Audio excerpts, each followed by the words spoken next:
प्राथमिक आरोग्य केंद्रात कुत्र्याची दहशत, रुग्ण घाबरले.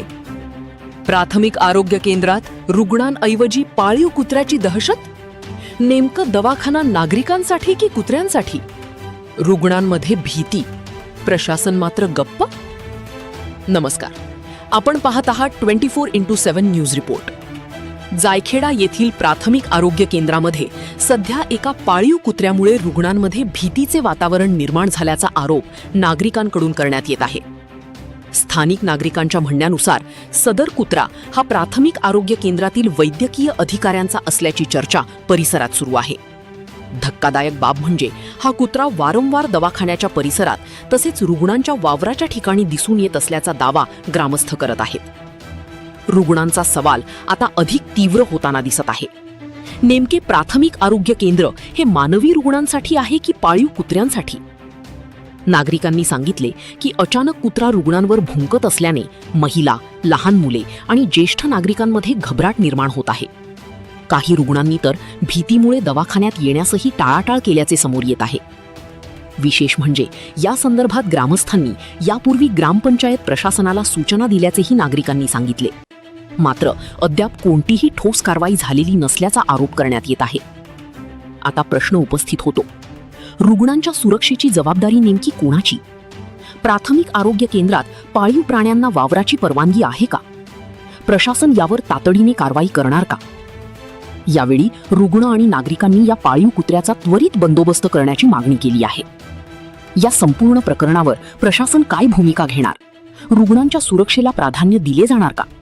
हे पाहणे आता महत्त्वाचे ठरणार आहे. 24x7 न्यूज रिपोर्टसाठी संपादक उमेश मोरे, जायखेडा, सटाणा. जायखेडा गावातले सचिन कर्मचारी यांना इथे डुक्कर आडा झालं. त्याच्यानंतर आम्ही दवाखान्यात आणलेलो होतो. ते मॅडम आणि त्यांचं कुत्रा मध्ये होतं. त्यांच्यासोबत 2 व्यक्ती होते. त्या कुत्र्याने डायरेक्ट त्यांच्यावर वार केलं. ते भावाचे डायरेक्ट पायावरती वार केलेला आहे. आणि त्याच्यानंतर मी डॉक्टरांसोबत बोलायला गेलो. त्यांना सांगितलं का कुत्रं कोणाचं आहे? तर सर्व व्यक्ती सांगतायत का आम्हाला कोणालाच माहिती नाही कुत्रं कोणाचं आहे. मग ते कुत्र्याचं करायचं काय? आम्हाला फक्त तुम्ही याची वाली माहिती द्या. डॉक्टरांसोबत माझं बोलणं झालं. सर्व डॉक्टरांसोबत जे ड्युटीला आहेत त्यांच्यासोबत बी इथे जे मध्ये त्यांच्यासोबत बी मी बोलणं केलं. तरी पण ते म्हणतायत का कुत्रं आम्हाला माहिती नाही कोणाचं आहे. हे कुत्रं पाळायचं आहे का दवाखाना? नेमका आम्हाला ते समजायला मार्ग नाही. कधी कुत्रा पाळायचा दवाखाना कधी असेल तर आम्ही आमच्या पेशंटमध्ये आणणार नाही. आम्ही सीधा नागपूरला घेऊन जाऊ. इथे कधी उपलब्ध काही होत नाही असेल तर आम्हाला सांगा तुम्ही. आणि ते कुत्रं कोणाचं आहे?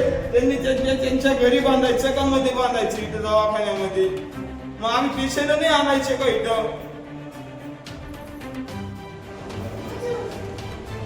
वारंवार सूचना देऊनही इथं जायखेडा सरकारी दवाखाना इथं हे कुत्र्याचं पालन करता आतमध्ये, हे चुकीचं आहे. कारण की इथं पेशंट आणल्यानंतर पेशंटवरती कुत्रा डायरेक्ट घुमतं सुटतं त्यांच्या मागे.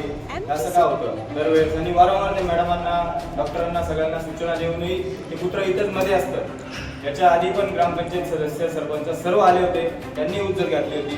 तेव्हाही ते मॅडमांचा काही रिस्पॉन्स आला नाही. त्याच्यानंतर परत त्यांनी आज आम्ही स्वतः आल्यानंतर आमच्यावर सुटलं. आम्ही ते पेशंट आणलं, आमच्यावर सुटलं. त्याचं निदान निष्पन्न निघत नाही. कारण याचं कारण काय आम्हाला कळत नाहीये. मी याच्यापुढे असं व्हायला नको ही विनंती करतो. आणि त्या कुत्र्याचा, त्या श्वानाचा वेळ एक चांगल्या प्रकारे बंदोबस्त व्हायला पाहिजे अशी मी मागणी करतो.